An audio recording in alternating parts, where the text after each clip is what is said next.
We want to say a special thank you to our youth advisory panel for that excellent spoken word. At this time, we would like to call on the UN Resident Coordinator to Liberia, Madam Christine N. Omotoni, for her special message on this United Nations Day. Madam Christine Omotoni.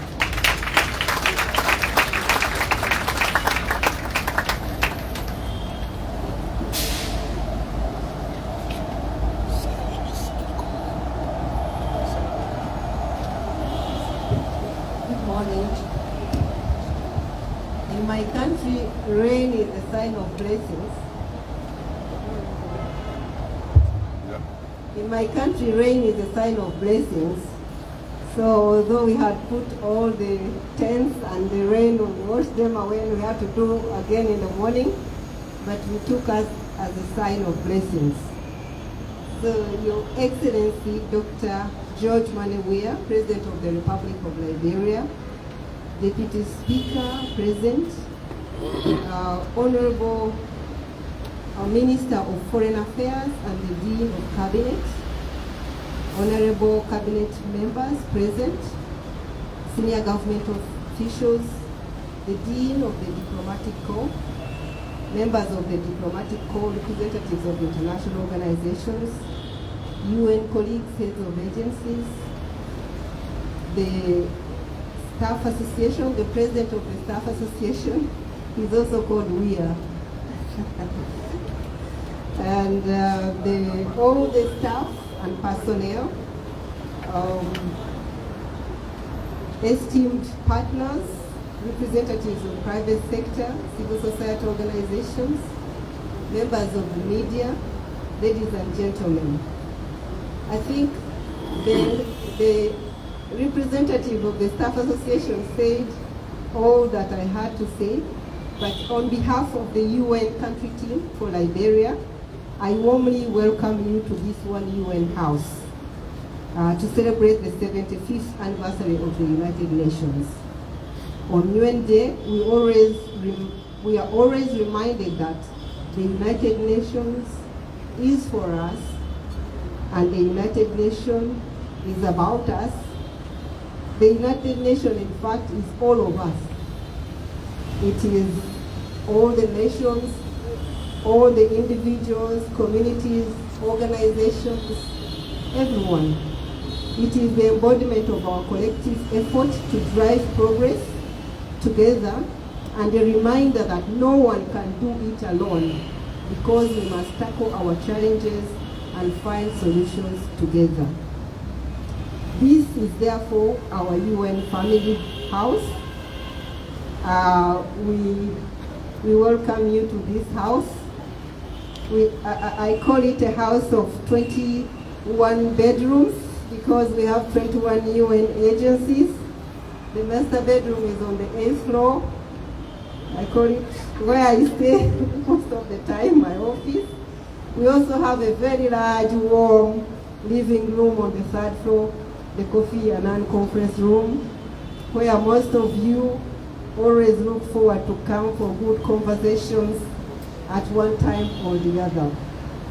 So, in my language, I would say, Karibu, Murakaza neza, Murisanga. It means come feel at home. If I would expect you to respond to me, you tell me, Murakoze cyane. It means thank you very much. So, Your Excellency, distinguished guests, at this moment, as the representative of the Secretary General in this country, in this beautiful country, Liberia, it's my pleasure to read his message of the day, and I quote, the United Nations Secretary General, United Nations Day message. It was on the 24th, but we are celebrating on the 31st. So, the United Nations is a reflection of the world as it is, and an aspiration of the world we know it can be. These are the words of the Secretary General. It is our responsibility to help build that world of peace, sustainable development, and human rights for all. I know we can do it. The Charter of the United Nations, which entered into force 78 years ago today, points that way. Above all, it is rooted in a spirit of determination to heal divisions, repair relations, and build peace, to expand opportunities and leave no one behind, to ensure justice, equality, and empowerment for women and girls, to provide life-saving relief to those in need, and to be flexible enough to address challenges that did not even exist when the UN was born, from the existential climate crisis to the perils and the promise of artificial intelligence. The United Nations is guided by timeless values and principles, but it must never be frozen in time. This is why we must always keep strengthening ways of working and applying the 21st century lens to all we do. On this United Nations Day, let us commit with hope and determination to build the better world of our aspirations. Let us commit to a future that lives up to the name of our indispensable organization. We are a divided world, but we can and must unite nations. End of quote. Ladies, Excellency, President, ladies and gentlemen, allow me to say a few words from my own. As we digest the strong and clear message from the Secretary General, I really would like to add a few words. As already mentioned, we are celebrating 78th birthday of the UN with a message of rebuilding trust and solidarity to achieve SDGs, promote peace and prosperity for all in Liberia. But as we know, maybe the purpose of this theme is to remind us that though much has happened in the world, like COVID, climate change, and wars, which almost made us lose hope of achieving the 2030 agenda, today we are reminded not to be desperate, really not to despair, but to double our efforts.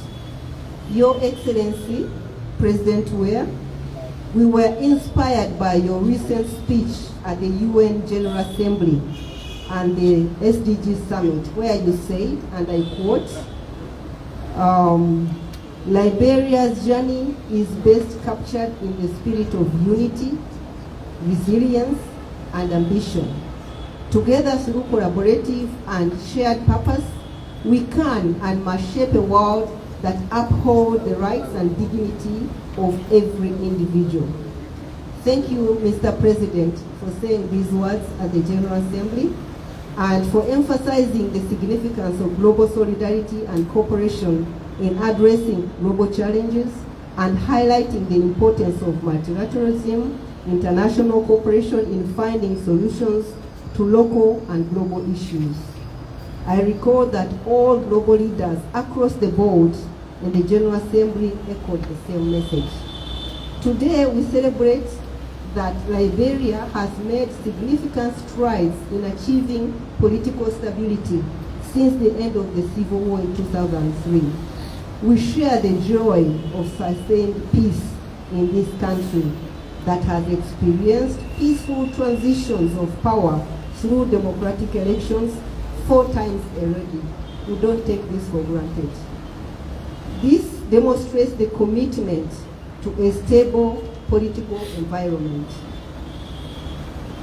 This year, we also celebrate the 75th anniversary of the Universal Declaration of Human Rights, and Liberia has made major commitments which are appreciated. We do celebrate big and small wins, and we know that this country has, in 2022, registered relative economic growth of 4.8. I understand from mining, from food, good agricultural harvest.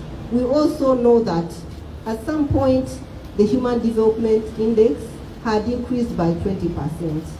But we all know that COVID, global wars, and inflation, different things might might hinder this progress. But we need to recognize the efforts. So this year's celebration of the United Nations Day in Liberia is particularly special as it coincides with the successful completion of the first round of Liberia's general elections. I would like to congratulate Liberia from the bottom of my heart for largely peaceful and credible first round of elections according to local and international observers. Liberia deserves a big round of applause.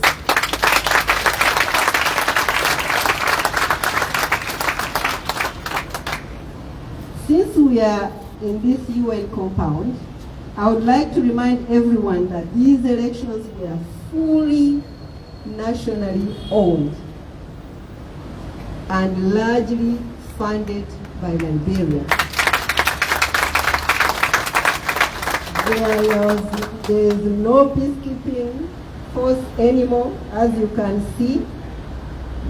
No one was involved in the management of the security operations of the elections. It was the national security doing it all. A huge applause to the national security. I can tell you that Liberia is being quoted everywhere as the best example of transition from peacekeeping mission supported country to one where the UN is simply a partner like the others, and the country is doing all the things that the Dean talked about, the whole list. The country is doing it on its own with partnership. So I was really heartened by the turning up of so many people for the elections. The percentage was high, I think the highest in the region. We noted the involvement of so many young people all over the place. And I was also heartened by the fact that 52% of registered voters were women. These numbers speak volumes. I know that we are going towards second round and so many people are breaking deals here and there. I can assure you, and I think we all now can see, women need not break any deals. They said it through their numbers and through their voting. I believe no one can attain the level of presidency if the women do not vote. That is enough deal breaking. So the youth also were really a very great inspiration. As you have seen, for the UN, we have a Youth Advisory Council. Those are my advisors. Those are the advisors of the country team. Nothing that we do without them. It's nothing for them without them. So even as we design our new cooperation framework, they are our advisors. They are drawn from a different spectrum of the youth, and we keep close to them. But this is a message that this is a young nation, a prospering nation, really a nation full of hope. We were told that they constitute 75%, and we had it from the last census. So the numbers speak the truth. But for me, this was a demonstration of nationalism, patriotism, which are all essential for the long-term development and stability of any nation. United Nations is privileged to have been a partner in this process of elections. And in fact, we also had support from other partners, from the EU, Sweden, Ireland, the Peace Building Fund, but this time only providing technical assistance and capacity building, working with NEC, political stakeholders, civil society organizations, engaging in some shuttle diplomacy, collaborating with UNOWAS, ECOWAS, international community, simply to add our voice of advocacy for peaceful and credible elections. But we know everything, the hard work was done by the country itself, and this is an example to record. The United Nations and partners will continue to support in the same way during the next round. We continue to urge all political stakeholders to uphold the principles of the Farmington Declaration, which calls for peace during elections, and in case of any disputes, to resolve them peacefully through judicial resolutions. We have no doubt that the general public, the National Electoral Commission, the Joint Security, political parties, and all involved will exercise even higher standards in the next round of elections. The reason we have no doubt is that at least I have seen the trend from the census, the voter registration, the first round of elections. Every stage, every move was from good to better. So we believe the next is great, is not only better, but greater. So we really want to tell you that this makes Liberia truly a shining star in the region, and we hope that it will all be peaceful and is the best Christmas gift we can receive. Now, the UN reform has, you will allow me to say a little bit longer than the Dean and the youth representative, because it's UN Day today. The UN reform has helped us to consolidate the work of the UN. We work as a team under the leadership of the resident coordinator, and I must really here applaud the UN team that I work with. I think the best on the globe, very collegial. And as I said, we are 21 agencies, and we work together with the government through a cooperation framework, the UN Sustainable Development Framework. We focus on a number of things, all of them helping peace and inclusive development, and in fact aligned to the Pro-Poor agenda for prosperity, and aligned to the Agenda 2063 and Agenda 2030 and the Sustainable Development Goals.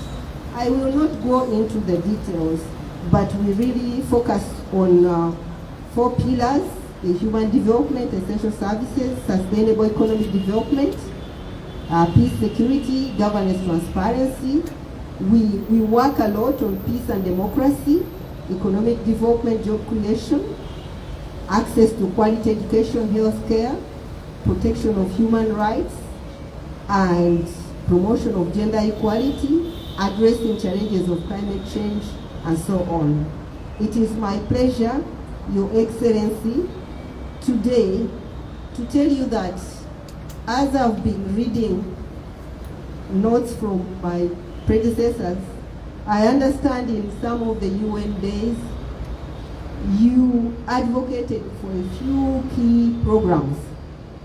One of them was the youth at risk. I want to report that this program was launched last month, and that it is working on disadvantaged youth and also supporting social cohesion. So it is working in 4 districts, and we will continue to mobilize funds to do more. As you see, the youth are very critical, but just wanted to let you know that it is not words on paper or words on a microphone, but it's words in action. Also, in one of the UN Day celebrations, we talked about the Integrated Accelerated Community Program. I want to report again to you, Your Excellency, this program was launched and commenced in 6 counties with initial funding of $3 million from the government. And it seeks to address rural and pressing needs of the rural poor by supporting community-driven initiatives. The first phase is focusing on agriculture. Resource mobilizations will continue. We hope the government will also continue to support, and all other partners. Your Excellency, you also requested for the UN presence on the ground in the communities to be more. That has continued in the various programs. Every UN agency has community programs. But particularly, we requested to open a UN hub, regional hub. I want to report to you that this hub has been identified and everything is ready. It's just that we fear the rain and we're busy with elections. We should have done the UN Day celebrations at the UN regional hub. There will be another UN house in that regional hub. We start with one and we will expand, just to follow your guidance, Your Excellency. So the UN will have a bigger footprint in the communities as we go along. And the next year, I promise you, the UN Day celebrations will not be here in the capital. It will be in the villages, among the people, maybe under a tree if there is no tent, but it will be different from what we see following this spirit. So I will, I could say quite a lot, but really allow me to skip this. I will maybe share them in terms of paper presented. But we are supporting in social protection, women empowerment, as I said, in different local communities, smart agriculture. We are supporting a lot of farming. We are supporting a lot of school feeding. We are supporting on health. Everybody knows the story of COVID. We're supporting a lot. Liberia is going to get Global Fund, quite a significant amount of money, more than 80 million, which most of it will be supported through the UN. And the UN will continue to support education, the TVET, technical training. We will continue to play a major role in data for development. We will continue supporting the government on all different policies, whether on education, homegrown school feeding, ensuring that all children are catered for. Quite a lot of progress and programs going. The UN will continue to support all the gender programs, and in fact, we've had a successful program on fighting gender-based violence, particularly eliminating of the FGM. I remember that at the General Assembly, this was one of the programs that was really a showcase. So also climate change is an area we are going to continue to work. We know that there's still a lot, we've said a lot of good things that are happening, but we know that we still have challenges, levels of poverty. We have to improve the environment for private sector. We have to work on food security. We have to really strengthen accountability, job opportunities for youth, and even the women participation is not where we want, but we know that Rome was not built in one day. We know that this country went through 15 years, 14 years of war, and it takes a long time to recover, but we build on the good things that are already happening, and we know that this is a country, really, and I say this with a lot of conviction, from what I see on the elections, the enthusiasm of the people, the youth, this is a country ready for domestic resource mobilization, for private sector development, for industrialization, for blue-green bonds, for credit carbons. It's a country ready to be a donor, sending money to other countries and other war-torn countries, because we're really peaceful. We have all it takes. We are 5 million people endowed in so much. So I want to say that I want to thank Liberia also. You are among the 35 countries that presented your own national roadmap for SDG acceleration.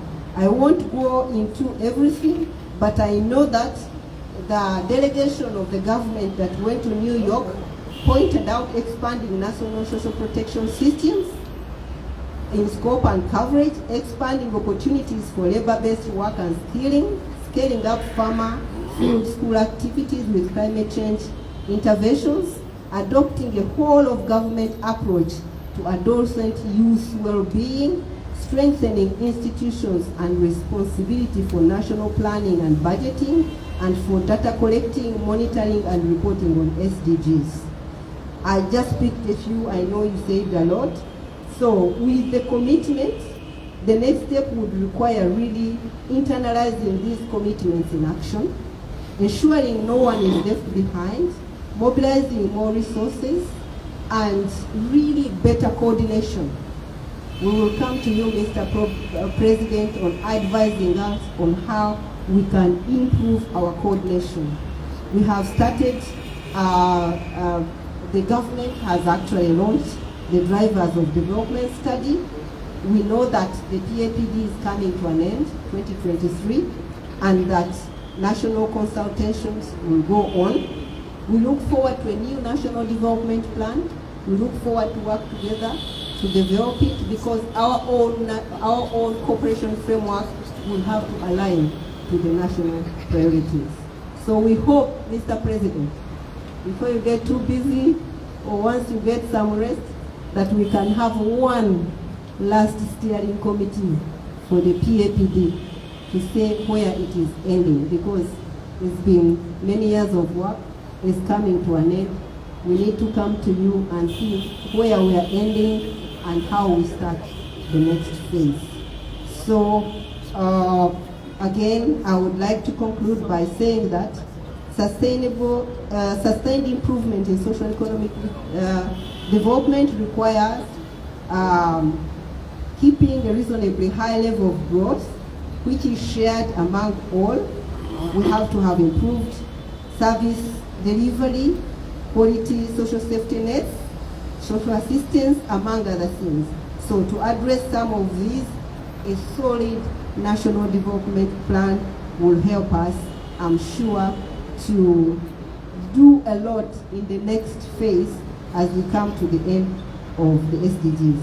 I want to thank you, Mr. President, from the bottom of my heart, for finding the time to come here today in the midst of your busy schedule. I want to thank everybody who has come to this event, government officials, diplomats, private sector. I really want to give a big thank you to the UN family who has contributed to all of this. I mean, they do the groundwork. I am only a humble servant of these people, but they do everything. And I want to thank the Staff Association. I want to thank the communications group with their chair, who have put up all these good things.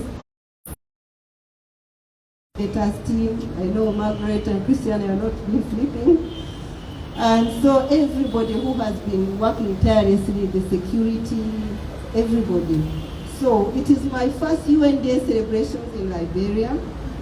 I thank Liberia and the people of Liberia for the warm welcome. I am awaiting for a name and a village to belong to. So the UN, I mean, on behalf of the UN again, we wish Liberia the best for the runoff. We wish you all the peace and prosperity. We have no doubt that the two contenders are really seasoned politicians. They are new in this game.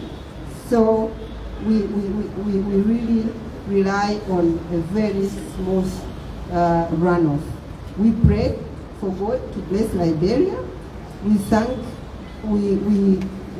wish everybody really a happy anniversary. As I said, this is a day for all of us. And on that note, I want to thank you for your kind attention. Thank you very much.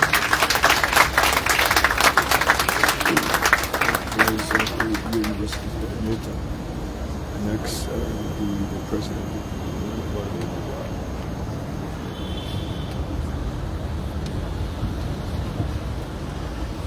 Mr. Deputy Speaker of the 54th National Legislature, the Dean, members of the Cabinet, members of the Diplomatic Corps, the Resident Coordinator, and members of the United Nations family, other partners, members of the civil society, our youths, distinguished guests, ladies and gentlemen, it is with great pleasure to welcome to the podium His Excellency Dr. George Monrovia, President of the Republic of Liberia.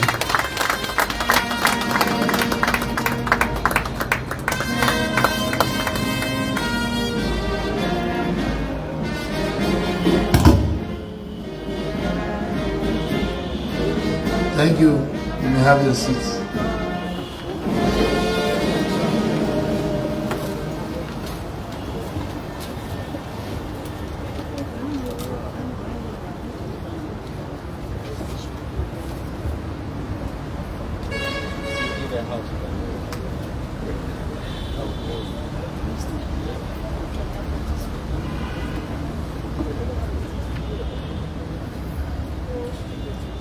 The Honorable Deputy Speaker, Fonati Kofa, the members of the legislature here present, Honorable Dean and members of the Cabinet, Madam Christian and Mutuni, United Nations Resident Coordinator, the United Nations country team, officials and members of the Federations of the United Nations Staff Association in Liberia,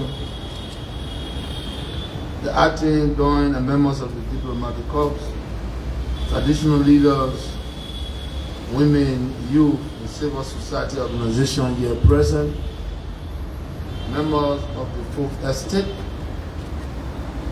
distinguished ladies and gentlemen. I'm honored to join you in celebrating the 78th anniversary of the United Nations Organization and to extend greetings on behalf of the government and people of Liberia and in my own name. The United Nations was established 78 years ago to maintain international peace and security and to achieve cooperation amongst nations on economic, social, and humanitarian problems.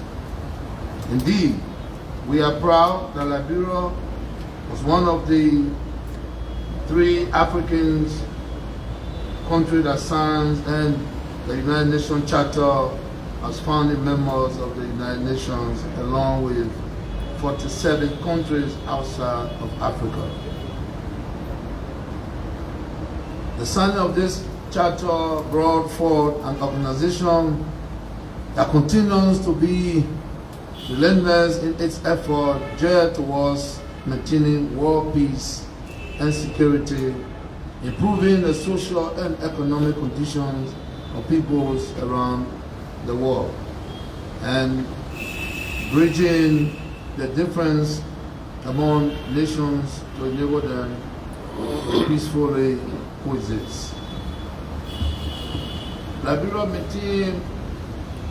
remains committed to the aim, aspiration, and objective of the United Nations today, that it was 78 years ago. Liberia therefore reaffirmed its belief in the United Nations as a global platform on which the world will continue to express peace, security, and harmony. The theme of this year's celebration, rebuilding trust and reuniting solidarity, accelerating actions on the 2030 agenda and its sustainable development goals in Liberia towards peace, prosperity, progress, and sustainability for all. It's a clarion call for Liberia to define their priority towards the 2030 agenda.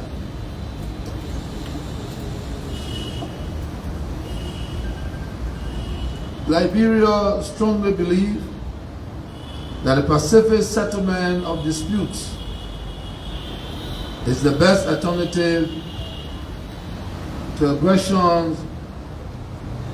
All might make right despite the severe challenges it has faced over the years.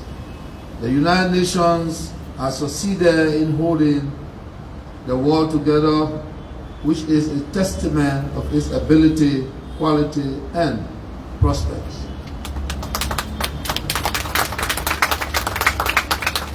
Excellencies, distinguished ladies and gentlemen, we in Liberia are happy that the United Nations has, to a large extent, lived up to its mission of saving succeeding generations from wars, genocide, and misery.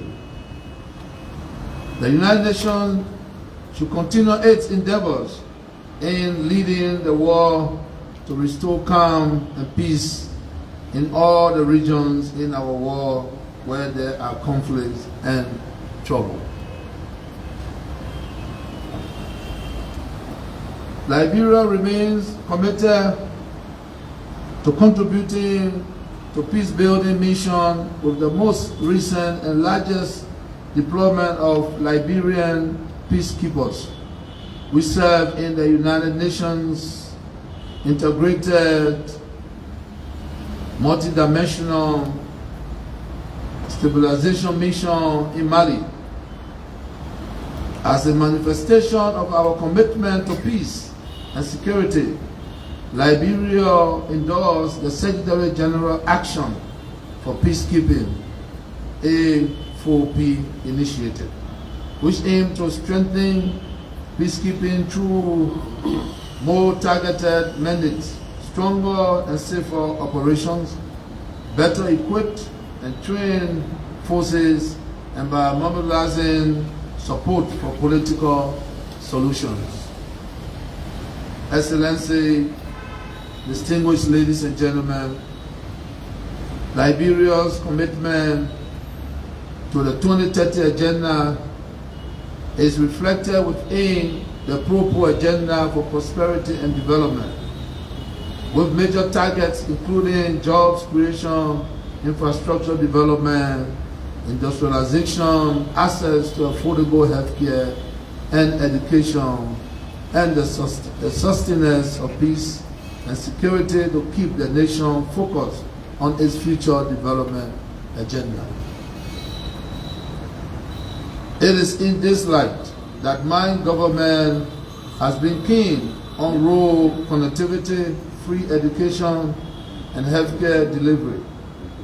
We have also taken care to ensure respect and protections of the inalienable rights of citizens, protections of human rights, press freedom, and the ongoing fight against corruption. Distinguished ladies and gentlemen,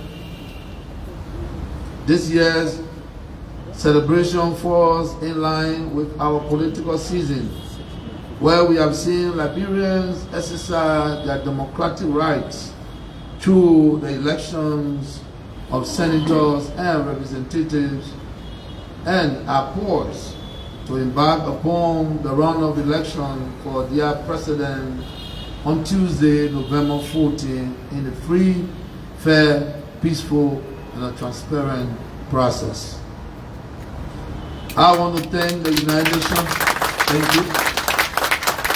I want to thank the United Nations and all our international and national partners and friends for the support given towards our journey to sustainable democracy.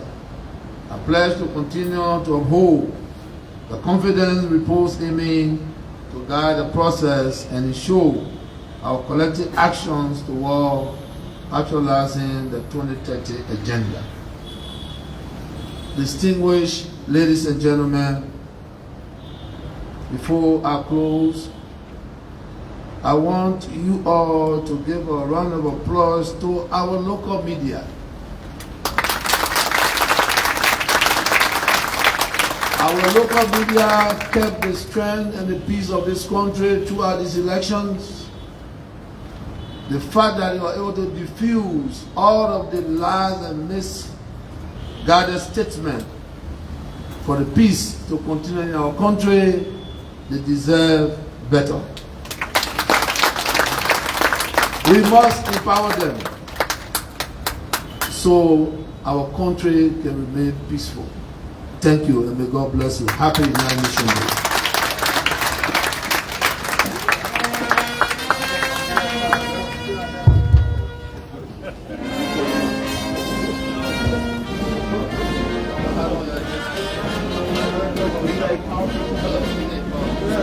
I've just spoken for now.